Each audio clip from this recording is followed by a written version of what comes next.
Hello and welcome to another episode of Support Minutes. I'm Andre Lindy, and today we're going to talk about a topic that I'm pretty passionate about. Honestly, it's something I've done myself, and I think it's something that some people need help with. So what we're going to talk about today is moving from an IC to a manager role, and it's pretty complicated. Honestly, it's hard for I think a lot of people to do it. But so let's just first take a step back and talk about the two different roles and what kind of their responsibilities or what their day-to-day activities are.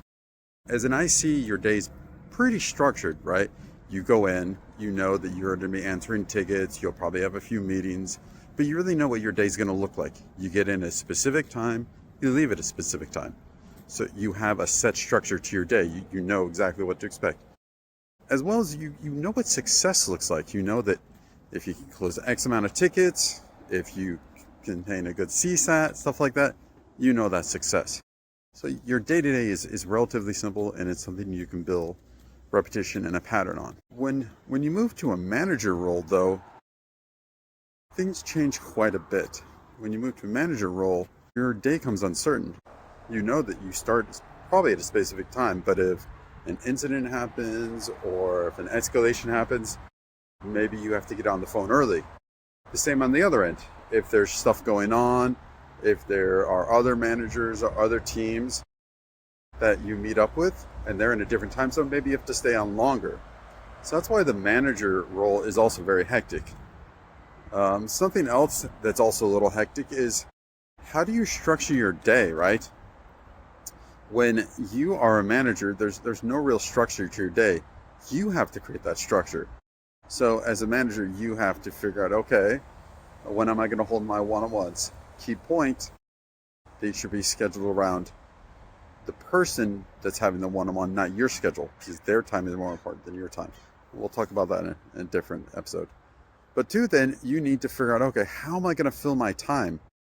You need to figure out, okay, what am I going to do? So one of the things that I did when I was making the transition from an IC to managers, I struggled with this quite a bit because I was looking for that structure. I was looking for that repetition. So I kind of started to fall back into old habits of, okay, let me just take a peek at tickets or let me try to troubleshoot these things. And when you go to a manager role, you can't stray back into that because that's not growth. You're not growing beyond what you used to be. So let me give you an idea how I structured my day. First thing I would do is that I would get in, I would check my emails, if probably already checking those on my phone, honestly. Next, I would set a block of time in the morning to just kind of browse or peruse what my team's doing in their tickets to see if there's anything that needs my attention, anything that's called out, either good or bad. This is important because you also want to praise what people are doing, not just focus on the negative. Next, then I would start to look at what other meetings I need to set with other leaders. So then that's another way I can structure my day. So you can kind of see the theme here is that as an IC, your schedule is created for you, but as a manager, you are the person that's really having to create your schedule. But then you're also going to have to go out there and you're going to have to create your own success. What I mean by create your own success? Well, this means that you're going to have to find projects that you can work on. You're going to have to create these projects, bring it to your boss, and then get his approval. So once again, it's very proactive.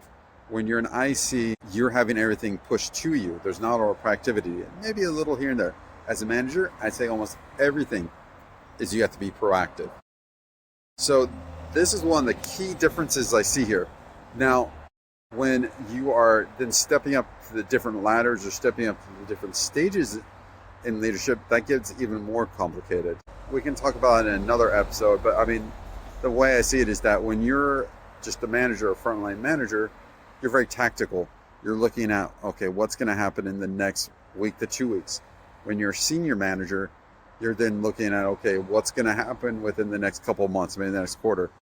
I never got the director, but when you get the director, then you have to start looking at, okay, what's going to be happening, not this quarter, but the rest of the year, and start planning. So that's kind of just my thoughts on what it takes to move from being an IC to a manager. I'd be really curious what everyone else has to think.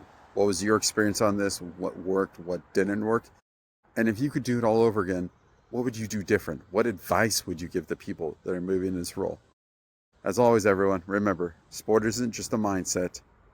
Oh, no, sport isn't a job. Sport is a mindset. Bye, everyone.